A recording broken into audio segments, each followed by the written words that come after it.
Hello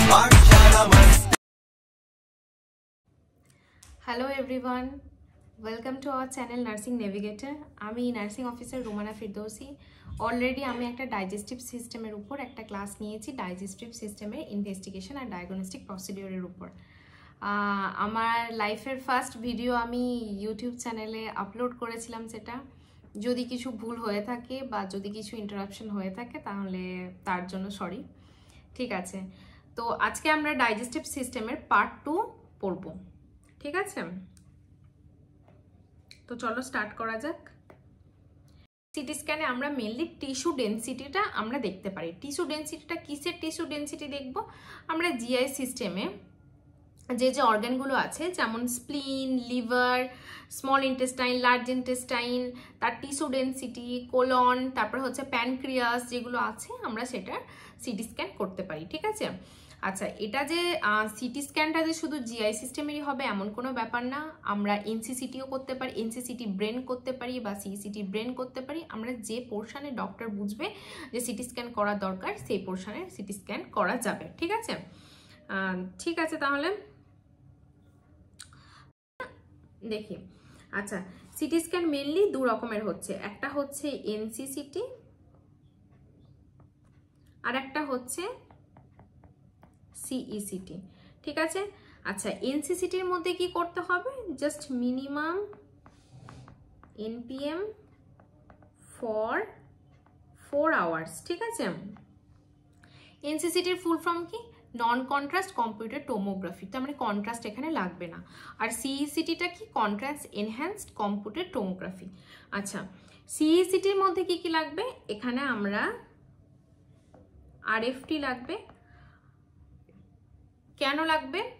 এখানে পেশেন্টকে contrast দেওয়া হবে, তো কন্ট্রাস্ট আমাদের বডি থেকে রিলিজ হওয়ার জন্য আমাদের দেখতে হবে যে ওখানে পেশেন্টের কিডনি ফাংশন ভালো আছে কিনা। RFT means renal function test. ঠিক আছে, তো রেনাল ফাংশন টেস্টের মধ্যে আমার কি লাগবে? এখানের মধ্যে আমার লাগবে ইউরিয়ার রিপোর্ট, ক্রিয়াটের রিপোর্ট। ঠিক আছে, আচ্ছা, ইউরিয়ার নর্মাল ভ্যালু কত তোমরা বলবে আমাকে, আর ক্রিয়াটের নর্মাল ভ্যালু কত সেটা তোমরা আমাকে বলবে। ঠিক আছে, আচ্ছা, আর কি লাগবে? আর সেম এনপিএম লাগবে ফর মিনিমাম 4 আওয়ার্স। ঠিক আছে, বাস সিটি স্ক্যান সম্পর্কে এতটুকুই ছিল। আমরা এবার নেক্সট প্রসিডিওরের দিকে যাব। আচ্ছা, নেক্সট প্রসিডিওর কি? নেক্সট প্রসিডিওর হচ্ছে প্যারাসিনথেসিস। প্যারাসিনথেসিস জিনিসটা কি?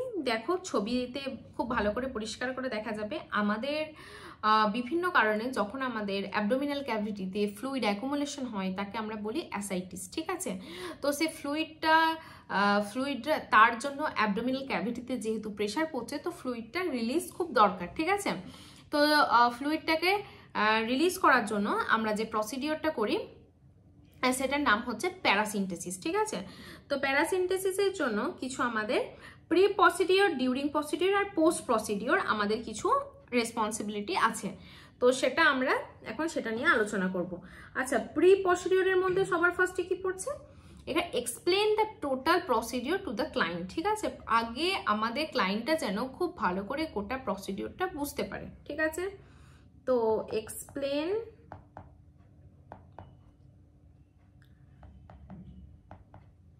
Procedure to client. ঠিক আছে, নেক্সট কি? নেক্সট হচ্ছে যেটা অলওয়েজ আমি বলছি, ইনফর্মড কনসেন্ট সাইন করাতে হবে। Informed consent. আচ্ছা, প্রি প্রসিডিওরে কি করতে হবে? পেশেন্টের ভাইটালস অবটেন করতে হবে আমাদের। Vitals obtained. ঠিক আছে, তার মধ্যে কি করতে হবে? Measures weight. ঠিক আছে, অ্যাবডোমিনাল গার্থ।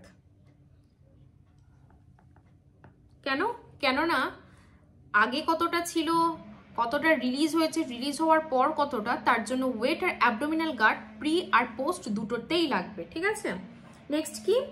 পেশেন্টকে পজিশন দিতে হবে। Position the client upright. ঠিক আছে, আর কি করতে হবে? ভীষণ ইম্পর্টেন্ট পয়েন্ট হচ্ছে যে ব্লাডার এমটি যেন পেশেন্টের থাকে।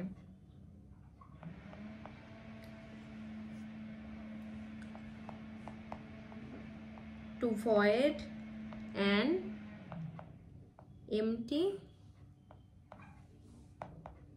the bladder।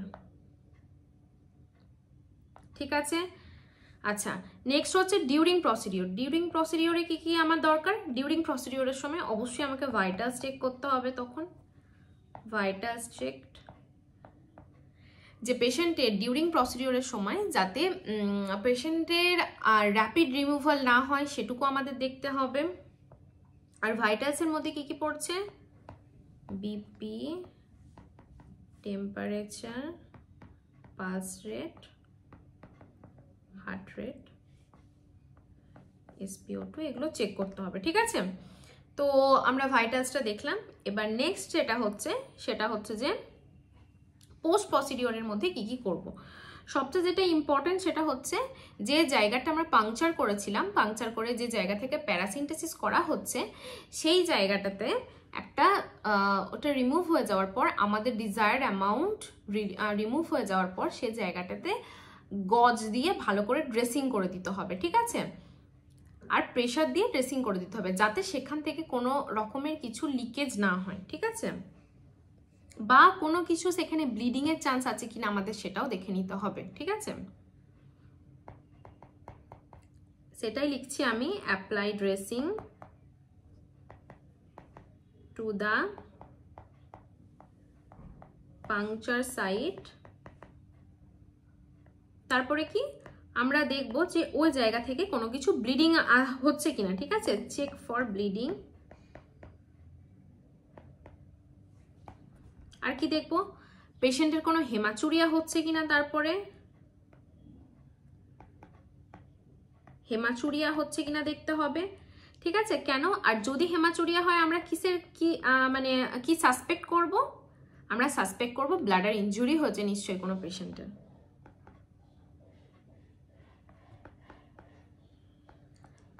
Bladder injury suspected. আচ্ছা, নেক্সট আর কি কি করব?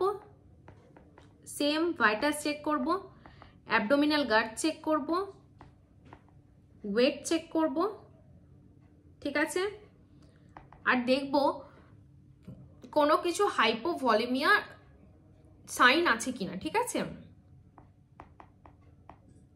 Signs of hypovolaemia. আর কি করতে হবে? ডকুমেন্ট করতে হবে অ্যামাউন্ট অফ ফ্লুইড, কালার। ঠিক আছে, আর তারপরে পোস্ট প্রসিডিওরে ইউরিনটা এক্সামিন করতে হবে, যে ইউরিন পিঙ্ক কালারের বা রেডিশ কালারের বা কোনো ব্লাডি কালারের ইউরিন আসছে কিনা। ঠিক আছে, তো তাতে এটা মানে আমরা কি সাসপেক্ট করছি? তাহলে আমরা দেখব যে কোনো ব্লাডার ইনজুরি হয়েছে কিনা পেশেন্টের। ঠিক আছে, তো প্যারাসিন্থেসিস প্রসিডিওরটা বোঝা গেল। আমি পিকচারটা আরেকবার দেখাচ্ছি, দেখে নাও। ঠিক আছে, তো নেক্সট প্রসিডিওরে আসছি, সেটা হচ্ছে গ্যাস্ট্রিক অ্যানালাইসিস। গ্যাস্ট্রিক অ্যানালাইসিসটা মানে টার্মিনোলজিটা থেকেই বুঝতে পারছো যে এখানে মেনলি গ্যাস্ট্রিক কন্টেন্টটাকে পুরোটা বার করে আমরা অ্যানালাইসিসে পাঠাবো। ঠিক আছে, কিসের জন্য? তার কি কি দেখবো আমরা এখানে? দেখবো অ্যাসিডিটিটা দেখবো, তার অ্যাপিয়ারেন্সটা দেখবো, তার ভলিউমটা দেখবো। প্রথমে কি করব? প্রথমে আমরা এন্টায়ার গ্যাস্ট্রিক কন্টেন্টটাকে আমরা বার করে নেব।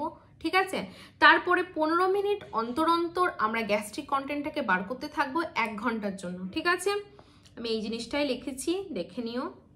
আচ্ছা, এর প্রি আর পোস্ট প্রসিডিওরে কিছু করতে হবে। ঠিক আছে, আর গ্যাস্ট্রিক একটা জিনিস আমি তোমাদের বলে দিই যে গ্যাস্ট্রিক অ্যানালাইসিস যেটা, সেটা হচ্ছে কোন কোন পেশেন্টের ক্ষেত্রে আমরা করব। ঠিক আছে, তাহলে এটা হচ্ছে client having recurrent ulcer after surgical vagotomy. ঠিক আছে, তাহলে সার্জিক্যাল ভেগোটমি করে দেওয়ার পর যেসব ক্লায়েন্টের মানে রিকারেন্ট আলসার দেখা যাচ্ছে সেক্ষেত্রে আমরা এই গ্যাস্ট্রিক অ্যানালাইসিসটা মেনলি করি। আচ্ছা, প্রি আর পোস্ট প্রসিডিউর সম্পর্কে একটু জেনে নিই আমরা এখানে। প্রি প্রসিডিউর সম্পর্কে মেন হচ্ছে পেশেন্টকে এনপিএম এ রাখতে হবে 8 থেকে 12 ঘন্টার জন্য। ঠিক আছে, তারপরে কি অ্যাভয়েড করতে হবে কি টোব্যাকো ইউজ আর কি চুইং গাম। ঠিক আছে,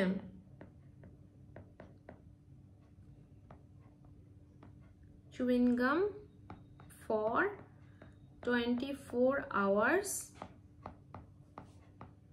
before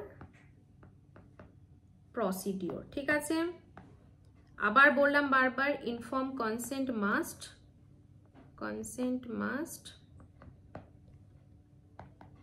আচ্ছা, বিভিন্ন গ্যাস্ট্রিক স্টিমুলেন্ট যে মেডিসিনগুলো থাকে, গ্যাস্ট্রিক সিক্রেশনকে যে স্টিমুলেশন দেয়, সে মেডিসিনগুলো আমাদের হেলথ কেয়ার প্রোভাইডারের অ্যাডভাইসে বন্ধ করতে হবে। ঠিক আছে,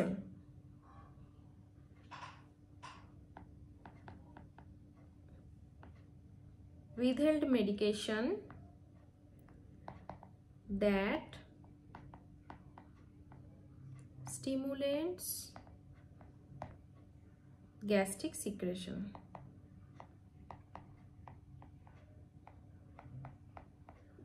ঠিক আছে, আচ্ছা পোস্ট প্রসিডিওরে আমরা কি কি করব দেখে নিই। পোস্ট প্রসিডিওরের জন্য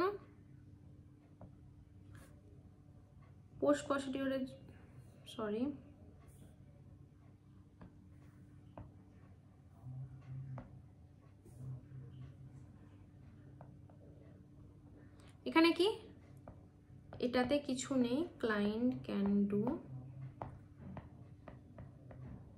নর্মাল অ্যাক্টিভিটিস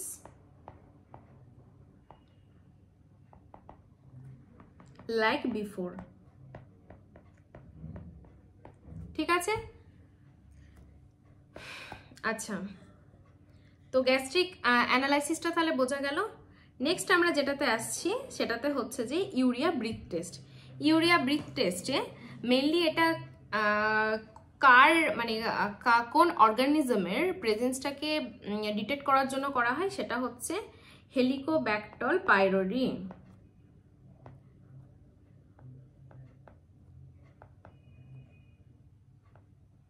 হেলিকোব্যাক্টার পাইলোরি। ঠিক আছে, এখানে কি হয়, client consume a capsule of carbon labeled urea and provide breath sample for 10 to 20 minutes later. Okay, তো এখানের মধ্যে কিছু মেডিসিন আছে যেটা হচ্ছে আমাদের অ্যাভয়েড করতে হবে। কিছু মেডিসিন আছে যেটা 1 মাস আগে থেকে অ্যাভয়েড করতে হবে, কিছু মেডিসিন আছে যেটা 1 উইক আগে থেকে অ্যাভয়েড করতে হবে, কিছু মেডিসিন আছে যেটা 1 দিন আগে থেকে অ্যাভয়েড করতে হবে। তো আমি সেটাই এবার বলবো। 1 মান্থ আগে থেকে হচ্ছে অ্যান্টিবায়োটিক্স। আচ্ছা, বিসমাথ সাবস্যালিসাইলেট। ঠিক আছে, আচ্ছা 1 উইক আগে থেকে আমরা কি কি অ্যাভয়েড করব, সুক্রালফেট আর কি ওমিপ্রাজোল, পিআরএস। ঠিক আছে, আর 1 ডে আগে থেকে আমরা কি কি অ্যাভয়েড করব, cimetidine,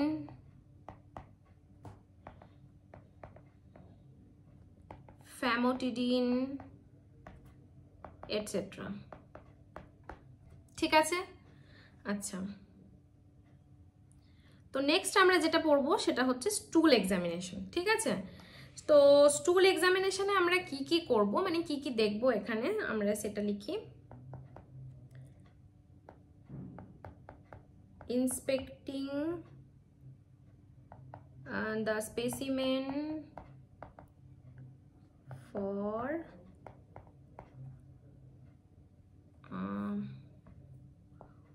consistency,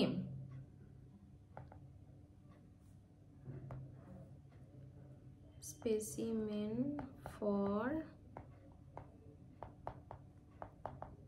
consistency, color, test for অকাল ব্লাড, ঠিক আছে। আর কি হবে? Test for urobilinogen,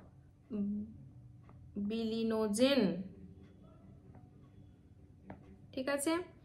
nitrogenous substance যদি কিছু থাকে, নাইট্রোজেন। কোনো প্যারাসাইট প্রেজেন্ট আছে কিনা দেখবো আমরা, parasites. Any pathogens, fat molecule আছে কিনা, ঠিক আছে, এগুলো আমরা দেখব। আচ্ছা, স্টুল ফর অকাল ব্লাডটা কি? তাহলে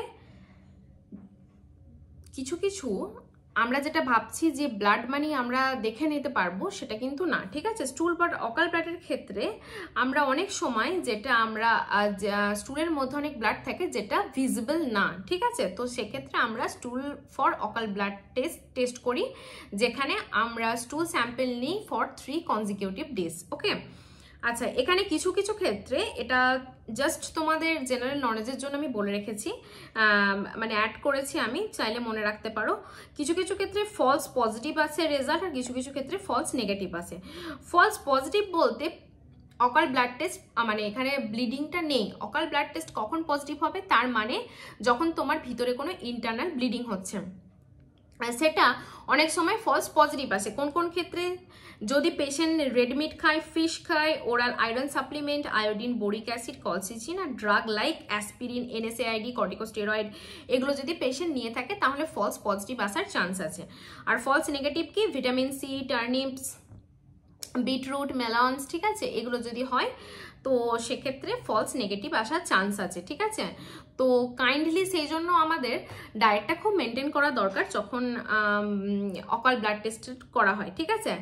আর তারপরে ফিকাল ফ্যাট, ঠিক আছে। এখানে measure of the fat content from the স্টুল over 24 hours. এখানে ফ্যাট কন্টেন্টটা আমরা দেখবো 24 আওয়ার্সের জন্য, ঠিক আছে। আচ্ছা, ফিকাল ফ্যাট আমরা কখন, মানে কোন কোন ডিজিজ কন্ডিশনের জন্য আমরা ফিকাল ফ্যাটটা ইউজ করি, সেটা হচ্ছে cystic fibrosis,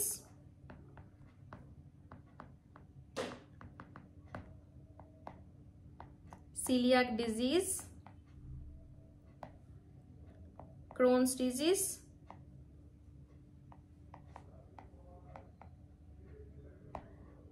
Whipple's disease, maldigestion যদি হয়, ঠিক আছে, maldigestion যদি হয়। আচ্ছা, ডায়েটের মধ্যে কি? ডায়েটের মধ্যে হচ্ছে 100 gram fat per day for 3 consecutive day, ঠিক আছে। এটা হচ্ছে ডায়েট প্রিপারেশন। আর কি? নো স্মোকিং,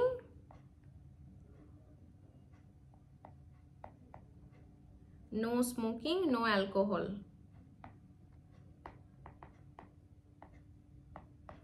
ঠিক আছে। আর নেক্সট একটাই স্লাইড আছে, আমি তোমাদের আগে বলেছিলাম যে বাউল পারফোরেশন আর পেরিটোনাইটিস, এই দুটো পয়েন্ট আমাদের মনে রাখা খুবই দরকার, ঠিক আছে। কারণ যে কোনো প্রসিডিওরে আমরা দেখছি আপার যে এন্ডোস্কোপি বা হচ্ছে যে কোলোনোস্কোপি, এইসবের ক্ষেত্রে বাউল পারফোরেশন আর পেরিটোনাইটিসের একটা হিউজ চান্স আছে। তো সেক্ষেত্রে কি কি সাইন্স অ্যান্ড সিমটমস আসবে সেটা আমাদের জানা খুবই দরকার, ঠিক আছে। যা তার মধ্যে কি কি হচ্ছে? তার মধ্যে guarding of the abdominal distension হচ্ছে, nausea and vomiting, diminished bowel sound, inability to pass flatus, rebound tenderness or Blumberg sign, ঠিক আছে। ব্লামবার্গ সাইনটা খুবই ইম্পর্টেন্ট, এটা মনে রাখতে হবে। এটা আমি তোমাদের একটু পরে এক্সপ্লেন করে দিচ্ছি জিনিসটা কি। Increase temperature, pallor, progressive abdominal distension and abdominal pain, restlessness or altered mental status, tachycardia, tachypnea, dizziness, light headache, decrease blood pressure and tachycardia. আচ্ছা, এটাতে একটা স্টোরি হিসাবে মনে রাখো যে একটা পেশেন্টের ভিতরে পেরিটোনাইটিস হচ্ছে, তাহলে সবার আগে তার কি কি আমরা চেঞ্জেস নোটিস করতে পারবো। তা প্রথমত তার অ্যাবডোমিনাল ডিস্টেনশন হবে, নজিয়া, ভমিটিং হবে, ঠিক আছে। তার সেখান থেকে তার ট্যাকিকার্ডিয়া আসবে, ট্যাকিপনিয়া আসবে, লাইট হেডেক হবে, ডিজিনেস দেখা যাবে, ব্লাড প্রেশার তার কমে আসতে থাকবে। ব্লাড প্রেশার কমে আসার জন্য কম্পেনসেটেড মেকানিজম হিসাবে ট্যাকিকার্ডিয়া হবে, ঠিক আছে। আর ব্লামবার্গ সাইনটা আমি তোমাদের এক্সপ্লেন করে দিচ্ছি।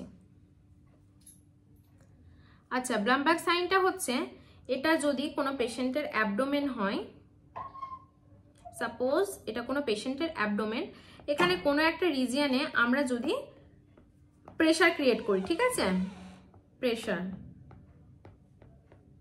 এখানে যদি আমরা অ্যাবডোমেনে কোনো একটা রিজিয়নে প্রেশার ক্রিয়েট করার পর যখনই আমরা প্রেশারটা রিমুভ করে নিচ্ছি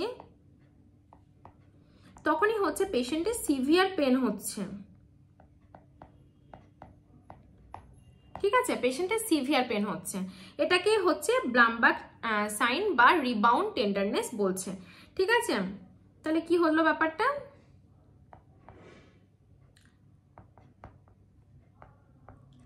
pressure pushed down while removing the rebound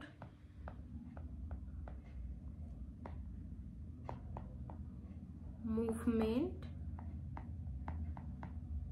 activate